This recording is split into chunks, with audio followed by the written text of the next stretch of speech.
Hey guys, this is What's Shannon. up, guys? This is Shirley. How you doing? And we are the two halves of Marriage Inc. Yes. And this is My Marriage is Dope podcast. Because guess what? Our marriage is dope. It is dope. It's so dope that we can tell each other that our lips are dry. Should have brought some chapstick. My lips are dry? Yes, baby. Come on, man. they cracking like they dry? Well, you should have said something to me. I didn't see it. Oh my goodness. Yeah, you can. And we use it. Oh, boom. Boom, look at that. Look at that. Take look care at of God. me. Come on. Take care of me. Look at God. Don't want to make it too shiny, you know. Do the. There you go. That's why I married him, y'all. Them lips right there. Lord, Lord here we Jesus. Them lips. Here we go. Here we Those go. beautiful lips. What? Okay. All right. You Okay, did that's it. You did Cut it. off point. You did it. Cut off What point. do you like? They're just juicy and beautiful and plump. Juicy, beautiful, and plump. Yeah, the people are waiting. Hey, guys. Hey. Juicy, beautiful, and plump. Juicy, beautiful, and plump. How was your week? My week was exhausting. My week was exhausting, and it was just, a lot of work. Mm-hmm. And I'm not as strong as I used to be. Mm-hmm. And it showed. Mm-hmm. But we got through it, and by God's grace, we made it a thing. But it was a lot. Yeah. It was a lot. I couldn't wait to just being away from you now is different. Mm-hmm. Before, I couldn't wait to get away from you. I know. Before, I just couldn't. We wasn't vibing, y'all. So when I traveled, it was like a vacation. Right. For both of us. And so now, it's like, I feel weird. It's just like, Yeah. you notice how much I call you now? Mm-hmm. Yeah. And do you notice?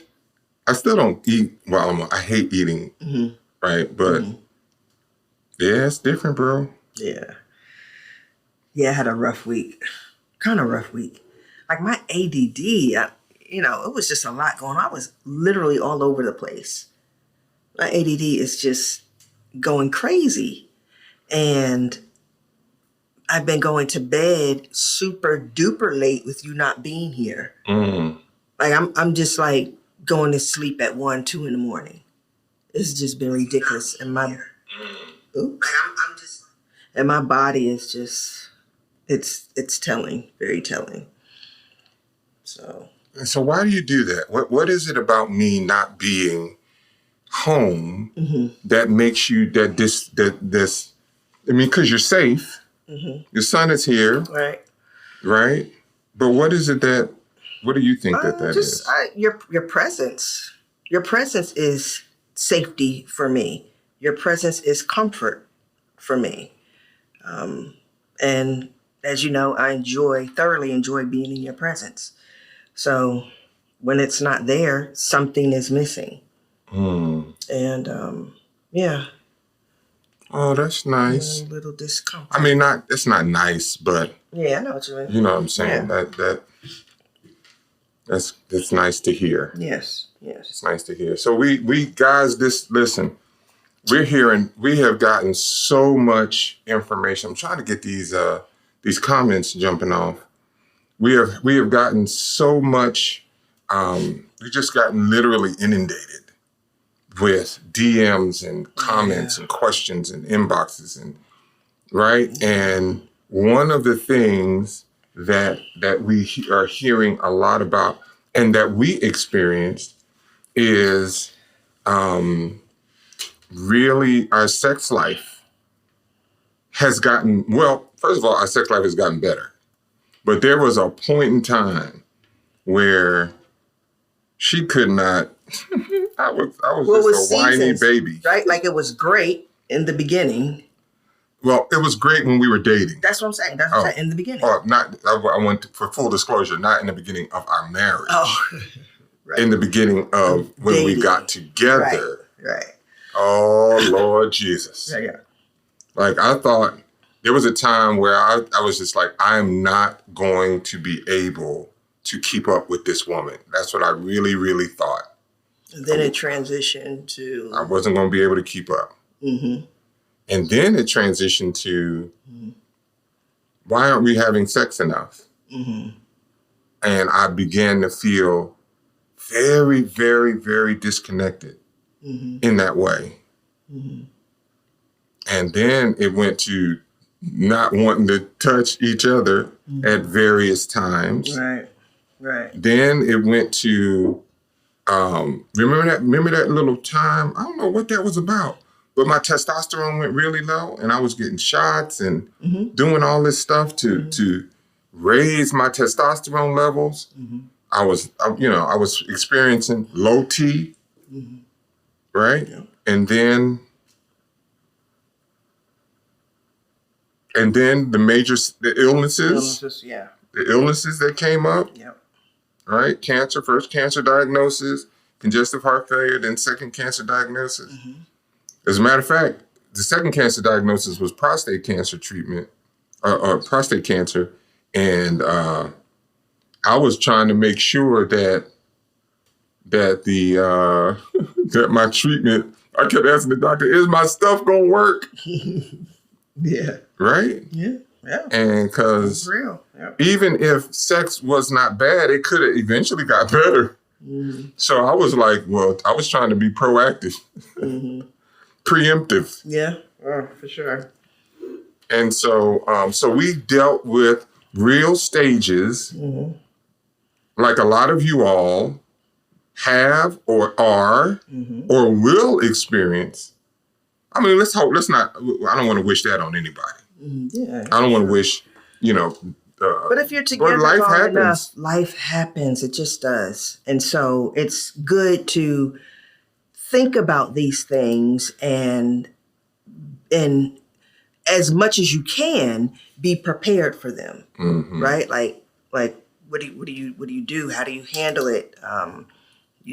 Where do you go? The resources, like all of that. I mean, it's important to not think about it and not think about if this happens, what do we do? When it happens, now you're just like a deer in headlights. Right. You're stuck and you're trying to figure it out because you never gave it any thought. And so, nothing stays the same. And that is true with your sex life. So in the beginning, you were swinging from a chandelier, right? Mm-hmm. And I was scared to death, right? And then not scared, let me tell you, I had a major shift as a lover. Mm-hmm. And remember when we were living in Philadelphia and we would listen to talk radio, and that guy would come on kind of in the evening and he would talk about eating butter and eating steaks, and then he would have these conversations about sex. Mm-hmm. And so I remember he said, to be an amazing lover, you have to, as a man, you can't be selfish, right? You have to seek to provide as much pleasure as you possibly can, right? Prior to your partner, prior to you really receiving pleasure. And so he described this thing where he said, what you do is you start, in the morning with some sort of, sexual interaction, and the woman can climax, but the man can't. And then after that, you get up and you go eat breakfast and, or whatever. And then around breakfast or after breakfast or whatever, you have another sexual encounter. But the man can't climax, but the woman can. And then he just went through an entire day of, now I'm sitting there listening to this man like, well, wait a minute now. There's no opportunity for me to experience, right? But what it was you were training yourself to be disciplined enough to not focus on your pleasure, but to focus on your spouse's pleasure. How did it work for you? I don't know. How did it work for you? How did it work for me? It worked. It worked, right? Because that's like that's something that we've established. Like it doesn't. It's not always the same, but for the most part, it is my goal to make sure that you experience maximum pleasure. Like, yeah, for sure.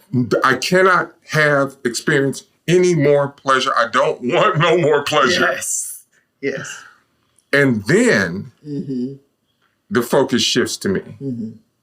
And then when the focus shifts to me, what I've noticed especially over the past probably 5 years or something like that, when the focus shifts to me, you are way more into the actual part of pleasing me.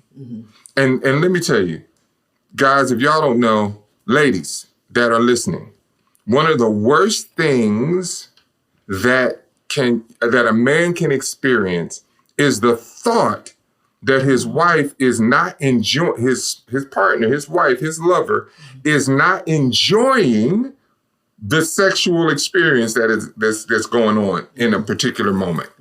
The thought that you were doing it but not enjoying it, I don't care what it is, that crushes us. And you know what crushes us? What? Is when you don't care about pleasing us. You care about you busting a nut.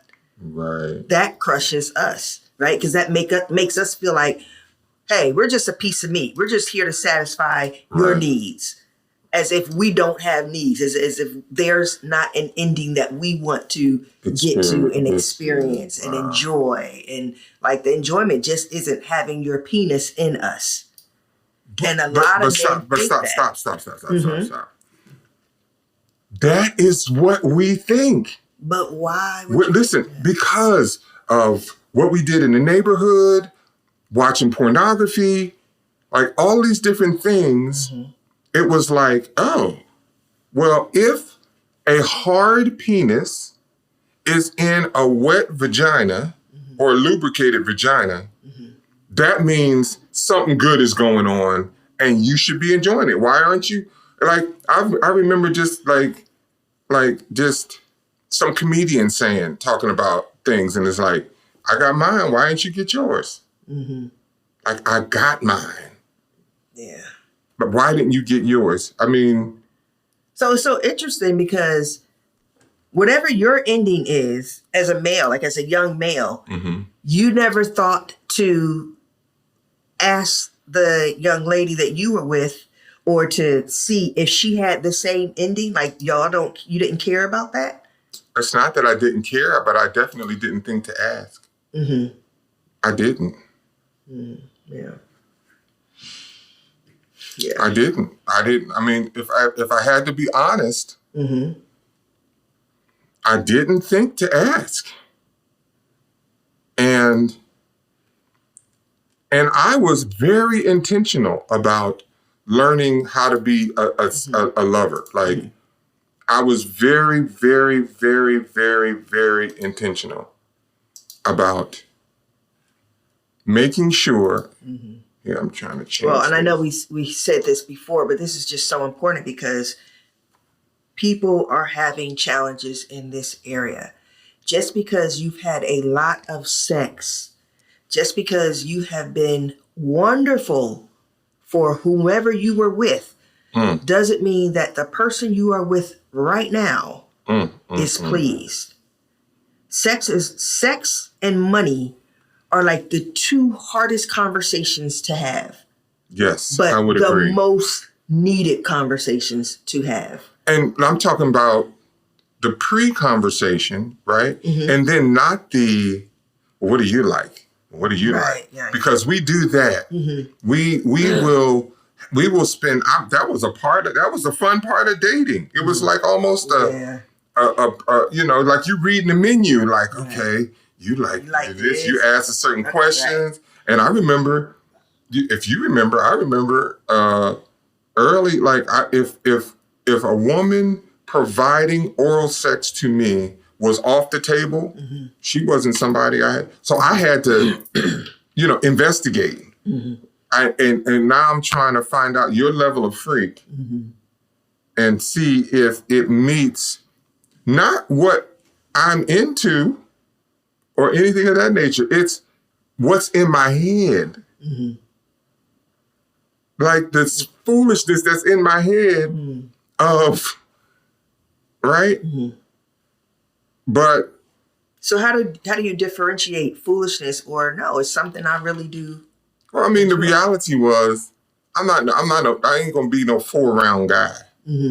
But if you were a 4-round girl, that was a turn on. Turn on. Yeah. Okay. It was a turn on. Even though you couldn't hang with that. Even though I didn't want to hang with that, it was like after 1, maybe 2, I was just like, I'm good. I don't need to, like, it's not like my libido is not crazy high. This has been throughout my life. My libido is not crazy high. That means that we know that more than likely my prolactin levels are probably higher than the average man. Because the lower the prolactin level, the higher the libido. Okay. The higher the prolactin level, the lower the libido. And I believe that my prolactin level, look, this is science. This is not, you go look it up. You Google it, what prolactin is, how it responds in the body. It's a chemical neural process that happens after ejaculation. But when you are going to a urologist to have, to be looked at for, what do you call it? ED, right? When you go, one of the things, if you have a good urologist, they're going to check your prolactin level. And I don't remember my results, but I know how I felt. But then you have some men that can just go and just keep going and going and want to keep going. That's not because they like, some sort of sexual god. That's not that. It's something going on inside of their body neurochemically that gives them that desire. And so, but in my mind though, because of what pornography had done to my mind, the thought of having multiple incidences in a same night or in the same, span of time was in my mind was like, oh, that was amazing. So that's why it's important not to just talk about what you like, but also discuss expectations. Also discussing your history of sex, right? We never did that. I mean, so I spoke to you about how, I was molested, right? So that's part of my history. That's my introduction into sex. But really talking about, like, it was a cliff note, right? I just gave, like, this is information. Like, yeah, when I was younger, this is what happened. And we're continuing on with the conversation. But it is so key to understand when you hear, especially those of you who are dating, when you hear the history of the person who you're dating, you really need to dig deeper because it plays out in your marriage. It will definitely play out. Right? There are side effects to the things that we've experienced in our life. Yes, ma'am. And so it's interesting when I was away for 4 months recently, February to June, taking care of my mom. And Shannon had a book for us to read. And that book shed so much light. Please share with the people. Because we were reading. It was Come As We Are. Come As You Are. Come As You Are. And y'all, when I say there were epiphanies and breakthroughs from reading that book, just about how we were sexually, why we were the way we were. Some of the thoughts that we had about each other and how wrong we were about those thoughts. just from a lack of understanding and not really knowing. And listen, not having the conversations, like digging deep. I'm not talking about the surface conversations. It's easy to have the surface conversations, but digging deep, exploring. That book helped us to literally explore and to come to some needed conclusions that helped us to connect even more. The title of the book is Come As You Are. I hate that I don't remember authors like that. Oh. But Come As You Are, Emily Nagassi, PhD, Dr. Emily Nagassi. One of the things one of the big things that I got from that, this was mind blowing for me, right? And it was the concept of non-concordance. Explain. The concept of non-concordance is you cannot make the assumption that a person is consenting to a sexual experience or enjoying the sexual experience if they have a physiological arousal response. So just because and they started to use it in rape cases. It's like just because the woman's body responded to what was going on does not mean she was consenting to it, nor does it mean that she enjoyed it. It just meant that she had a physiological response. The flip side, you hear very rarely, but you hear of cases of men that were raped. Well, how can you go through the sexual experience if, like, you need a hard, erect penis to be able to, right? But the concept of non-concordance says, so what about that? Just because it's hard don't mean he's consenting. So how that resonated with you in because I was making because how? I was making the assumption that because you were having a physiological response, that you were connected to me emotionally, and that you were enjoying the experience. Right. And that a lot of times was not the case. Yeah. But in my mind, I thought that was the case. Like, this is what's happening. This is what's going on. And Right. So there's this desire to please and have this. And look, let's not get it twisted. We literally believe that there is this connection that is happening emotionally, automatically. And just because we're involved in a sexual interaction does not mean that we're emotionally connected. Absolutely. Guys, I'm full of stories, right? So I had to have open heart surgery and to have a valve repaired. And so in my mind, I'm thinking, I'm going to die, or I could die. And so for the longest time, I was just like, man, I just want to be able to have, wonderful sex with my wife before I die. That's what I'm thinking, right? But in the midst of that, this is when we were in the deepest of hells. Like, it couldn't have been, the hell that we were in this moment couldn't have been more hellish. Would you agree? Oh, absolutely.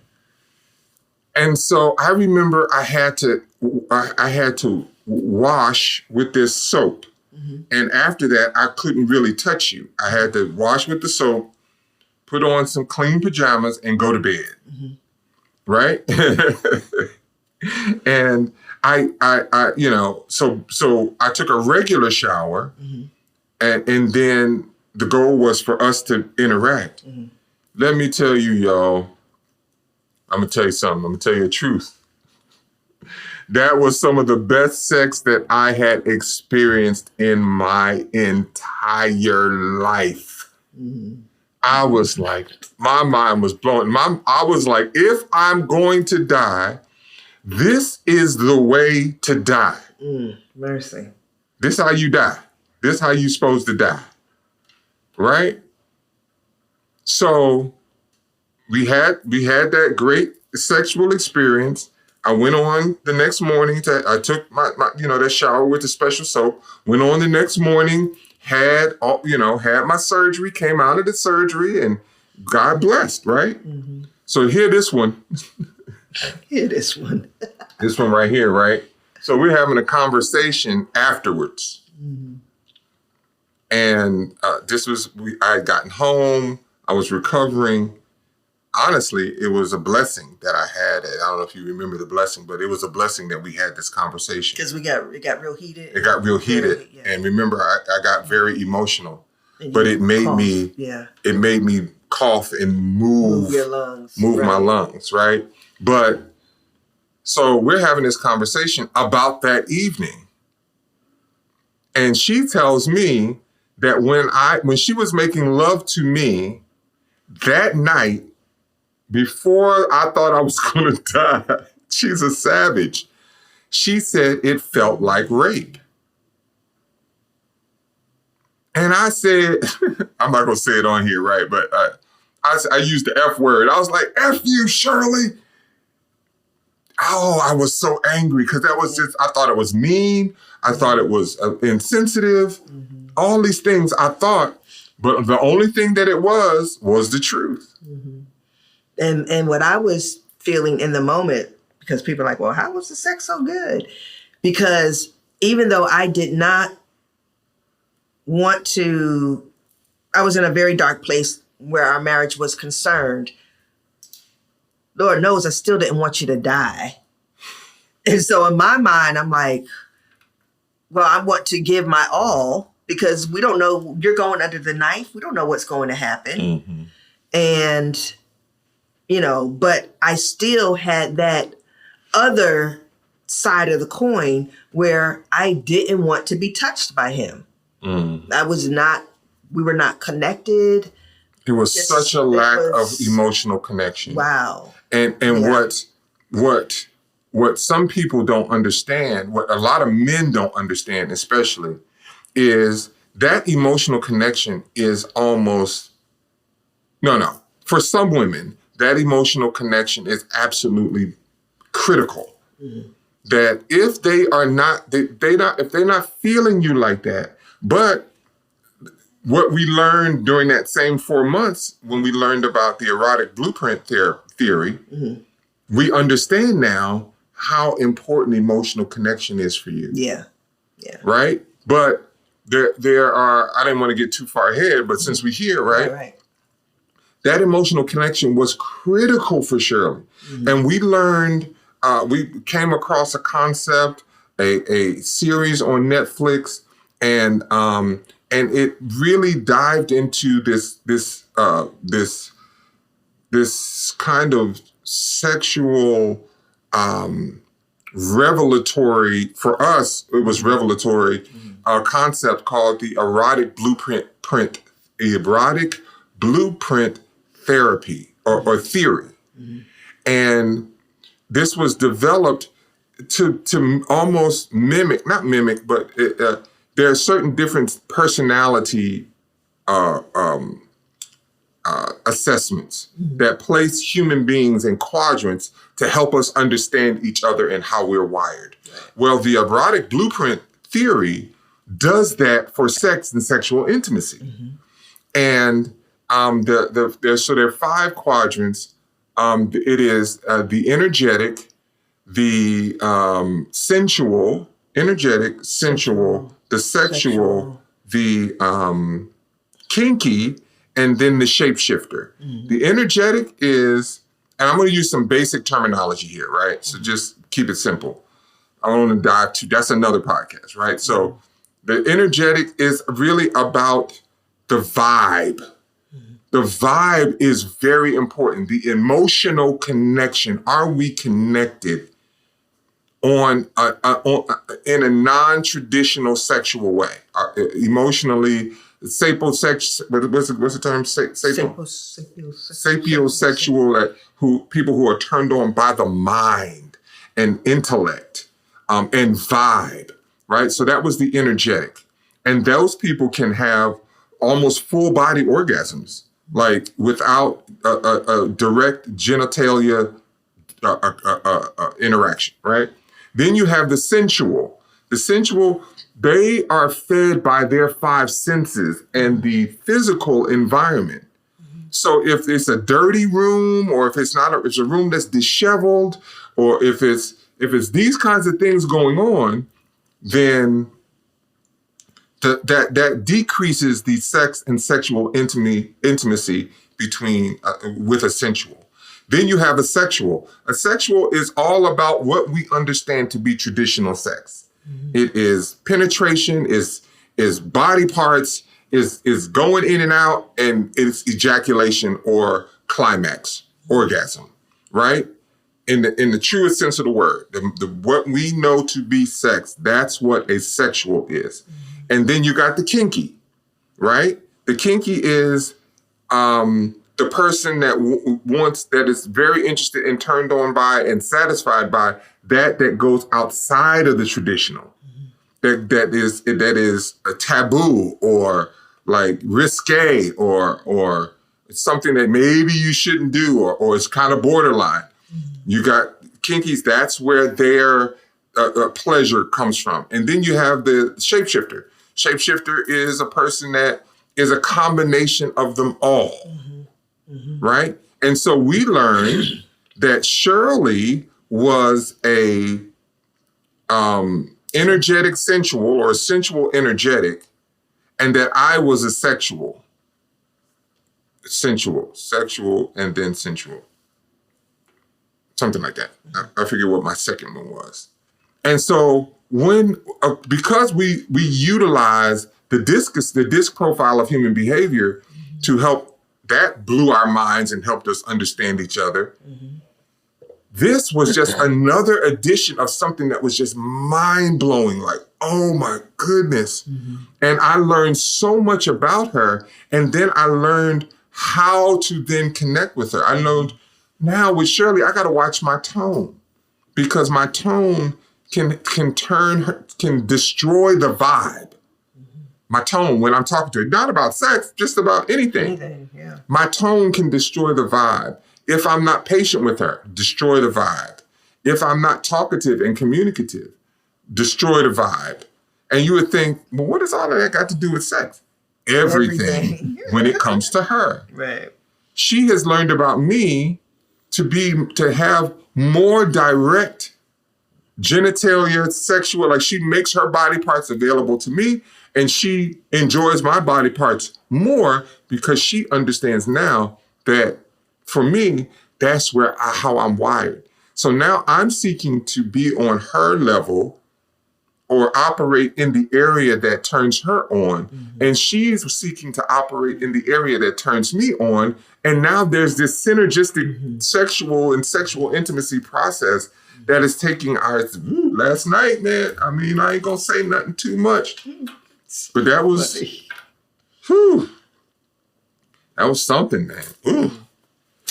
Yes, it was. What do you think? I mean, I'm doing a lot of talking. When you learned about the blueprint theory, how did that change? What did that do for you? For me, it was really less about you and more about me, from the standpoint of I had been feeling some type of way about myself. And I'm like, man, Shirley, what's wrong with you? Why can't you get it right?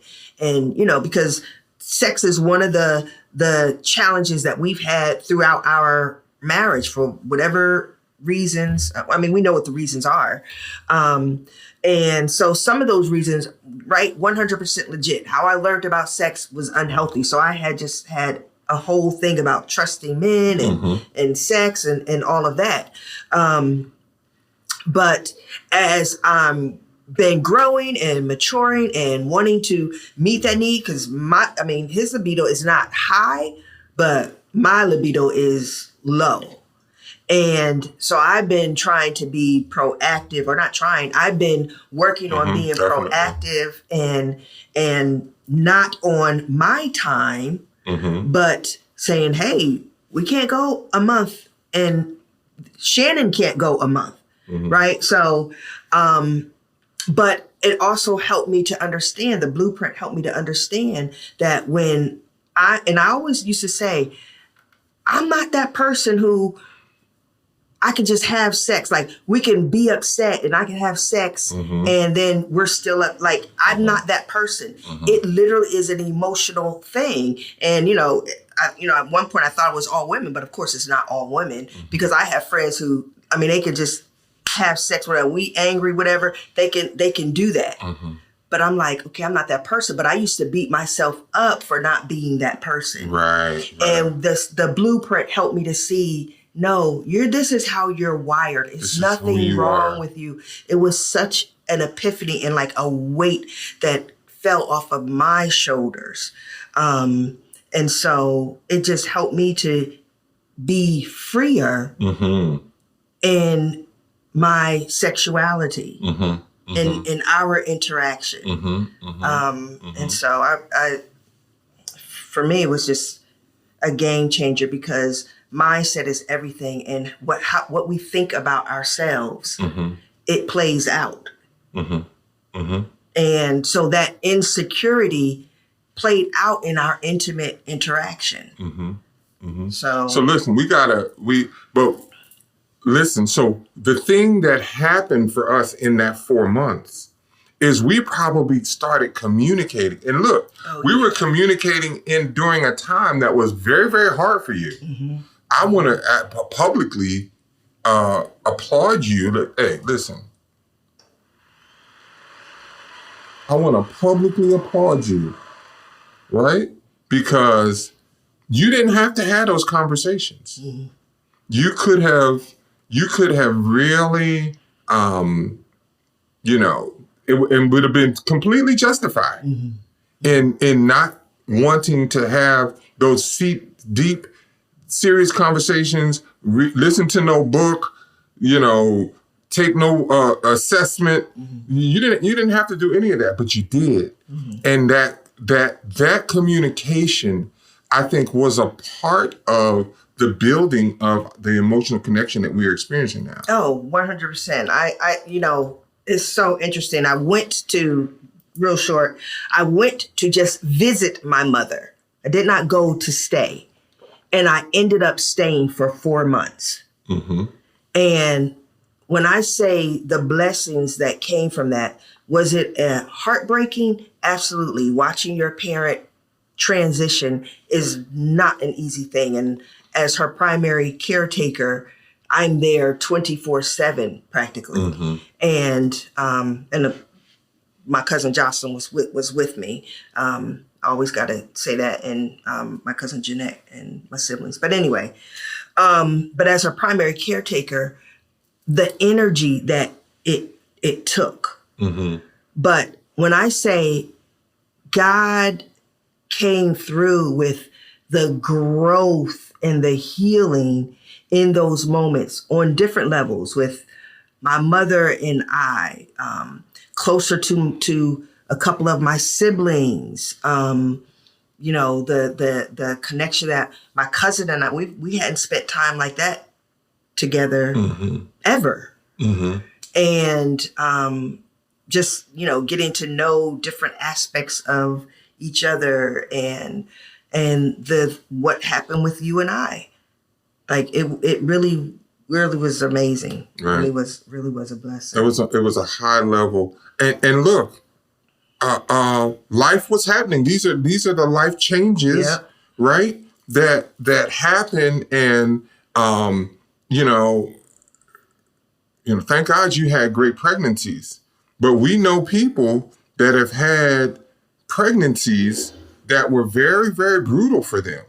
And they had to go a long time without having sex. Mom's passing, just getting older, all of these different things that just help to play a part in getting that aspect of our lives on point. Better communication, stronger emotional connection, removing expectations, looking at the reality of what's going on, looking at my health. I mean, last night, it was something else, but you were like, are you, how's your body? How are you in pain? Are you like you were very cognizant of that aspect of life changes for us. And so there's this kind of complete focus that if you can look at these different areas, this topic, what you said, money and that spicy stuff is very, very high on the list of reasons why relationships are ending. Divorce, breakups, what have you. Of course, you have emotional and psychological instability. You have abuse and things of that nature. But I believe that if there's a top 5 list of why people end their relationships, I think that this topic is that intimacy is at the top of that particular type of intimacy is at the top of the list. And so, we just want to encourage you guys to have the tough conversations. Stop being afraid to speak your truth. Stop being afraid to say, listen, I'm having challenges in this area. I'm not being pleased. This is what pleases me. Like, be open with this conversation. And listen, if you're having challenges, internal challenges, share them with your spouse. A lot of, especially men, are not going to come and say, hey, I'm experiencing something down there. Something ain't right. What happens is they deflect and causes problems. Right. And so now we're arguing a lot because they want to take the attention off of being intimate in that way. Yes. Instead of just, listen, having the courage to say, man, babe, something's not right. Go to the doctor, get checked. That's going to be the last thing we need to say on this topic is know your numbers. If you are, men should know their PSAs, their prolactin levels, their testosterone levels, their estrogen levels. Women should know their estrogen levels, their oxytocin levels, their testosterone levels, like all of these hormonal cortisol, which is the stress hormone. We need to know where this is so that we can make more informed decisions about the things that we can do, things we can't do, things we shouldn't do, the conversations, how to steer the conversations, and then how to come up with effective solutions. All right, so listen, now we're going to move on to this Q&A. And you guys, y'all have been sending in some of the best questions. Oh, some of the best questions. Keep them coming, guys. Remember, I don't get a chance to hear the questions until we're live in the podcast. So I don't know these. Shirley knows them, but I don't know them. So I don't like hearing the questions. I don't like to have to think about it. I like to be off the dome. Right. I'm a freestyler. Yes. So first question. You guys have been through so much, and no disrespect, but if marriage is this hard, why keep at it? As a single man, I'm wondering if I should be a serial dater. Well, I mean, you go ahead. I mean, marriage isn't hard. Marriage is the label. It's the thing. Right. But it's the vehicle. Right. But there are two people in the vehicle who are directing the vehicle.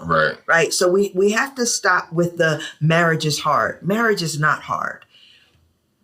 One of the reasons why Shannon and I share so transparently is because we don't want people to come into marriage thinking, oh, it is this fantasy that you've been living from a child on. Oh, when I get married, oh, when I get my husband, oh, when I get my wife, this is what it's going to be. You know, the 2 kids and the dog and the picket fence and, oh, we're going to make money together and we're going to travel and do all of this. Yes, all of that is a part of marriage. And very possible. And very possible. But there is another side. Now, to the gentleman who wrote this question, what you saw is Shannon and I making marriage look harder and be harder than what it ever had to be. Yes. Right? Those were decisions that we made. We contributed to this experience being so challenging and almost detrimental. Yeah. You understand? That was a choice that we made. So you as an individual, no, don't be a serial dater. Why would you do that? You know what? You worked in the medical field, and I used to work in the hospital for a couple of years. So many men were in the hospital with nobody to be there with them because they were serial daters. They were players. They didn't want to be faithful. They had problems like being in a committed relationship. Yes. Alone. Nobody wants to be alone in the last years of your life. Right? You want to have somebody who you know has your back. Not just the last years, just so much, right? Or so much to experience and so much to enjoy. But we don't want, like, for example, and I'll use maybe an example that some people might understand. You might think that it's easy to build your own house. I mean, to have a house built. That's not a simple process. You got to go through, before you even get to actual breaking ground, there's so many steps that you have to go through. Now imagine if someone didn't there weren't any avenues for which you to understand how difficult it is to go through this process, and you just try to do it on your own. Now, at some point in time, you would either figure it out or you would abandon the project, right? Most people in marriage are abandoning the project. They're like, it wasn't supposed to be this hard. You didn't have anybody to guide you. And so you're trying to figure it out yourself. You think like your parents did it or your grandparents did it, or maybe you saw your pastor or you saw some kind of, like, well, it's got to be, everybody else is doing it. Everybody's getting married, right? The wedding industry is a multi-billion-dollar industry. Yeah. So people are getting married, but it is not the wedding weddings are easy. It's being married that's hard, but it's only hard. Now, remember, we say all the time, because it's designed to be hard. If you are trying to make two people one, that's hard. If you try to make anything one, if you try to make two pieces of bread, one piece of bread, that's hard. Right. Even the bread is soft and pliable, but to try to make them two pieces, one piece, that's difficult. So we like to present the reality so you can understand and prepare for the work that is going to be necessary for you to be successful. Not the work that it takes just to be together, but the work it takes to be successful together. And the work that it takes to be successful together is for you to go deal with you, right? So honestly, I would tell you to go into counseling. You may think, well, you don't need counseling. I don't know. Maybe you have it, what you think is altogether successful and doing well in life, and, aesthetically you're pleasing and things of that nature. But listen, we all could. Counselors and coaches have counselors and coaches, right?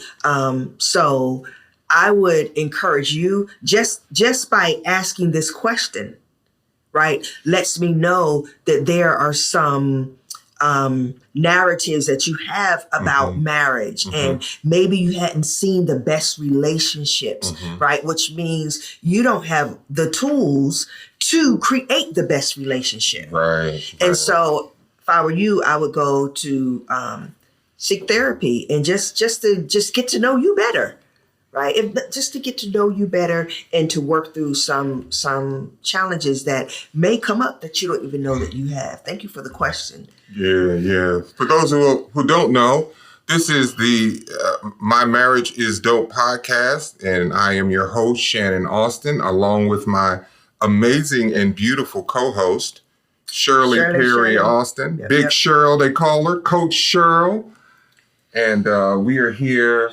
We had an amazing first segment about the spicy side of marriage and why it causes so many problems. And now we're in the Q&A section. Yep. Next question. I saw your video about unconditional love. Okay, Shannon and I were on Hardly Initiated podcast, and we spoke about unconditional love. And what we said was there's no such thing as unconditional love, right? So this person said, I saw your video about unconditional love not being real. If that's the case, how will we know if our spouse truly loves us? So let's do this. let's go to the definition, right, of unconditional love. Unconditional love, simply put, is love without strings attached. It's love you offer freely. You don't base it on what someone does for you in return. You simply love them and want nothing more than their happiness. This type of love, sometimes called compassionate or agape love, might sound okay. What is an example of unconditional love? An example of unconditional love is loving your partner without wanting them to change, without wanting to change them. Loving your partner without wanting to change them. How many of you are in a marriage or a relationship and there is zero about them that you want to change? Come on. I'm simply going off of the definition of unconditional love. The only one who loves unconditionally is the Creator. Is the Creator. Now, can we continue to work on loving our spouse unconditionally? Absolutely. But do we? No, because we always trying to change each other. We're always displeased. And listen, it says you want their happiness. They're happy. That means whatever they want for themselves. That's what you want for them. That's what you want for them. So if your spouse is unhappy with you and wants to go outside of the relationship and cheat, or they want to take money out of the bank account because that's their sad, that's how they feel good by spending money, or right? They want to go, midlife crisis, go buy a boat. That's what makes them happy. Listen, there's this term called compersion, and I just wanted to pull it up real quick. The definition of compersion, right, is really the definition of unconditional love. Compersion is our wholehearted participation in the happiness of others. It is the sympathetic joy we feel for somebody else, even when their positive experience does not involve or benefit us directly. Thus, compersion can be thought of as the opposite of jealousy and possessiveness. So, this is crazy. So if I had this compersion for you, or unconditional love, and you wanted to go out and enjoy intimate time with someone else other than me, compersion and unconditional love would say, I would be happy for you, babe, and encourage you. Oh, man, babe, have a great time. I can't wait to hear all about it. I can't wait to hear all about babe, it. I'm so happy you found somebody I'm so that you happy wanted to you be found. intimate with. Yes. Yeah. And you don't want me to come. You don't want me to come be with you during the process. No. Come on. This is without me. This is right. I used to have problems with you going out with your girlfriend. Yeah, right. Forget anything, spicy or anything like that going on. Simply you going out with your girls. Yeah. I would be blowing up your phone. What you doing when you coming home? Blah, blah, blah, blah. And that was not it. But I would say, I unconditionally love you. Right. So, I would just say we have to stop being so attached to labels. So attached to the fairy tales. Right. And so attached to the fairy tales, because it's killing our relationship. It's actually hindering us from really being authentically intimate and connected to the person that we are with. Because we'll look at something, right, and we'll say, oh, now that's unconditional love. I want that. We have such a comparison spirit in these relationships. And if it doesn't look like that, then you feel like, oh, well, he or she doesn't unconditionally love me. Right? So how do you know somebody loves you? Come on, we're working together. We're a team. We're putting each other first. And listen, this isn't 100% of the time, because there are some times where I'm 20% and Shannon's 80% carrying the relationship. There are times where Shannon's 20% and I'm 80% carrying the relationship. That's what marriage is. But even at my 20%, and Shannon's 20%, we can realize that we're not at the standard that we want for ourselves. Yes. And we're working to get there. Whatever the reason is, we're having it's a bad season emotionally, health issues. Shannon's always in pain, like whatever the reason is. And then I've learned to have patience with Shannon's 20%.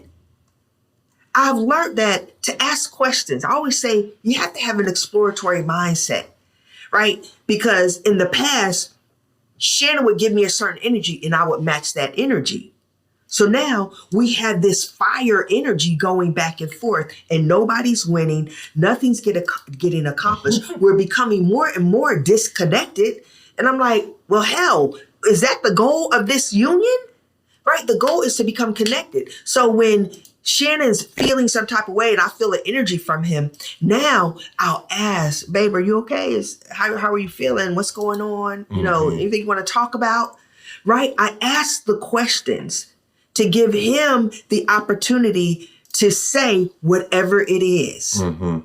Right? And then sometimes if your spouse doesn't want to talk about it or whatever, just give them space. Just leave. Just chill out. Give them space. They need to process whatever they need to process. But this just has to take. I know that Shannon loves me because Shannon wants the best for me. I know that Shannon loves me because he shows me he wants the best for me. When I say, this is what I need, this is what I want, this is what I desire, this is what I like, Shannon, if he can do it, if he can get it, if he can be it, that is what he is doing. That's how I know that I'm loved. That's how you will know that you're loved. You know you're loved because your person is like, what's important to you is important to me. That's good. What you value, I value. And that doesn't mean that we have to be in alignment with the things that we value, but we must respect what each other values. That's good. That's good. If you're watching this and you're not subscribed to the podcast, I need you to go to YouTube and search for Marriage Inc. TV. And you will find the podcast episodes there and be able to subscribe. You got another question? Yes. And make sure that you're liking this episode. You know, it helps us with the numbers and helps us with all that algorithm Please stuff. throw just like 1 million likes, y'all, because Right. it definitely helps with the algorithms. And if you feel like this is valuable information, if you feel like it's other valuable people will to you. too. And listen, people, we all out here struggling, so we're trying to figure it out together. So please, like. So the next question. I'm currently dating and I've set my standards and made my desires known. In the past, I would let men guide the relationships, but now I'm trying to say what I want. How long should I wait for him to make a move towards my wishes? Quote unquote, or parentheses rather, I am successful and my clock is ticking, so time is a factor. So she's dating, she's set her standards, made her desires known, and it sounds like he is not pushing the gas on what she has made known. Right. So what does that tell me? That tells me he don't want me. Maybe you two want two different things, and maybe he hasn't had the courage to say that. I don't know, but ask the question, right? You don't sit and wait, and then you're deep in, and now you move forward with something that you know you shouldn't because, oh, we've been in it for these many years and all this other stuff. And, you know, he's dating you for 5-7 years now and still hadn't pushed the gas on what it is that you said you wanted. You know, I had so many questions, like when you had that conversation, what did he say to you saying, this is what I want? So I will say to you, think about what he said when you said what you wanted.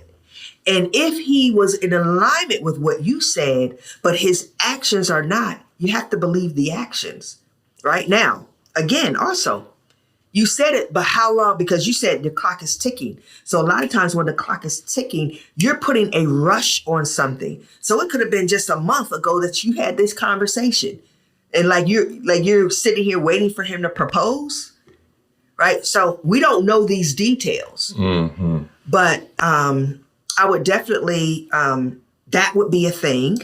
Right. And so I want you to go back and say, see, how long ago did you guys have this conversation? How long have you guys been dating? What do you know about him? When you asked the question, when you shared with him your heart, what was his response? And then after you shared that, what did your dating look like after that? Mm-hmm. Because I'm telling you, things will begin to change. Did he pull back or did he push in?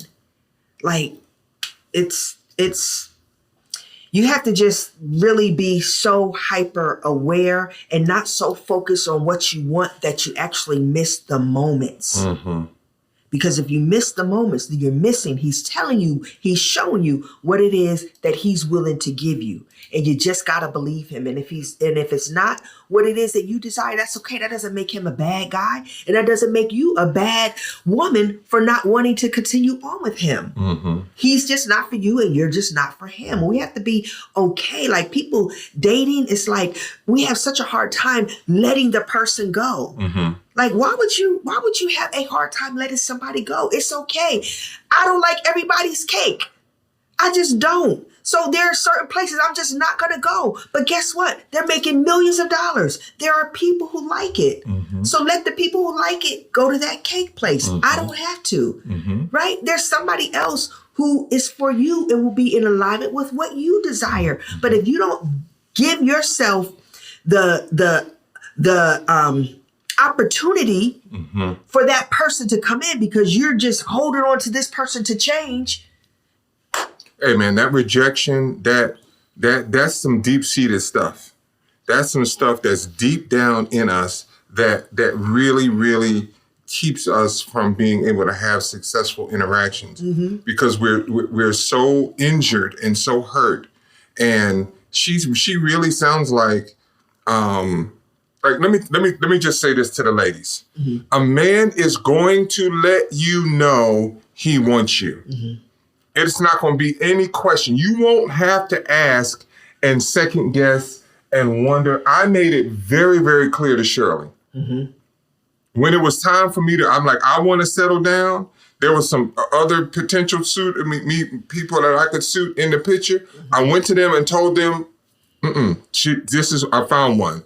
And she's who I want. Mm-hmm. I made it very, very clear. Yes. So when you're in this ambiguous place, mm-hmm. and she's not, and you I don't know where he stands. I don't know. He's telling you where he stands. Mm-hmm. If he's dating you for years like that, he's telling you exactly where he stands. Mm-hmm. And if you have the courage, you should move on. And that's the thing. We need to do a whole podcast on that. Just like the courage. So many times things are happening in your relationship and in your life, at work, with your family, whatever relationship, mm-hmm. whatever, because you do not have the courage. Like, we're just such fearful people, mm-hmm. And that's a whole nother thing. But yeah, we will definitely get to that one day. Next question. A lot has happened in my marriage, but the bottom line is, how can I get my wife to trust me again? I'm being a better man, but I'm really tired and it doesn't seem as if she is coming around. Wants to get his wife to trust him. He said he's being a better man, but it doesn't seem as if his wife is coming around. Right. So one of the things I think that people totally forget about when it comes to successful relationships, when there's been a rift in the relationship, when trust has been violated and you find yourselves in these awkward and weird spaces. What did Ronnie tell us? Time heals all wounds, but it doesn't heal all scars. Mm-hmm. So it is always going to be some sort of remnant or evidence mm-hmm. of an injury, mm-hmm. right?